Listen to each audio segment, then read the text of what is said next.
Le chiffre est éloquent. Les émeutes urbaines ont causé au moins 20 millions d'euros de dégâts en France pour les transports publics en région parisienne, selon une première estimation publiée ce lundi par l'autorité régionale des transports. Des rassemblements dits civiques se sont tenus devant de nombreuses mairies aujourd'hui pour dire « ça suffit » à la vague de violence urbaine entamée mardi dernier, toutefois en net décrue la nuit dernière. Le président de la République a annulé ce week-end d'une visite en Allemagne et doit recevoir les présidents des deux chambres du Parlement ce lundi, puis les maires de plus de 220 communes ciblées par des violences mardi. Et sur les violences urbaines qu'ont connues les banlieues de Paris, je propose d'écouter les témoignages de 3 jeunes. Et Naël était dans la classe de mon fils, moi je le connais comme ça, un enfant, comme mon fils quoi, c'est un enfant. C'est pour ça moi je suis là juste pour écouter qu'est-ce que le maire il va dire et exprimer mes sentiments quoi. Déjà pour perdre un enfant de 17 ans, moi je me mets à la place de sa mère, ça fait très mal.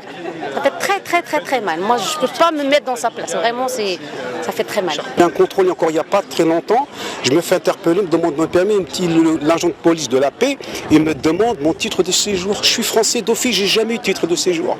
Donc c'est qu'il y a un malaise même au sein de la formation, au niveau de la police. Il y a un gros problème. Donc, et nos enfants, deuxième, troisième et quatrième génération, ils rencontrent le même problème quand ils vont prendre un emploi, quand ils vont dans des grandes écoles, on les accepte pas, ils font l'amalgame avec des choses qui se passent dans des banlieues, etc.